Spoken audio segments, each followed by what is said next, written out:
महाराष्ट्रातील या गावामध्ये नागपंचमीला खऱ्याखुऱ्या नागांना पकडून पूजा केली जायची।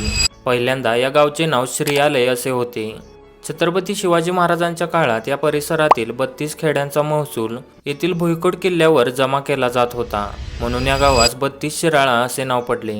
32 शिराळा हे गाव सांगलीपासून 60 किलोमीटरच्या अंतरावर असून गावापासून जवळच चांदोली अभयारण्य आणि धरण आहे। पूर्वीच्या काळी शिराळा गावातील लोक नागपंचमीच्या 1 महिना अगोदर नाग, साप, धामणी पकडत व नागपंचमी उत्सव संपेपर्यंत यांची योग्य प्रकारे काळजी घेत असत। नागपंचमी दिवशी गावातील ग्रामदेवतेची पूजा करून तब्बल 100 ते 125 नागांची एकाच वेळी मिरवणूक काढली जाई। पुढे 2012 मध्ये ही प्रथा कोर्टाने बंद केली। त्यानंतर नागाची प्रतिकात्मक मूर्ती घेऊन मिरवणूक काढू लागले। सध्या 32 शिराळ्यात हा उत्सव आजही तितक्याच आनंदात आणि उत्साहात साजरा केला जातो।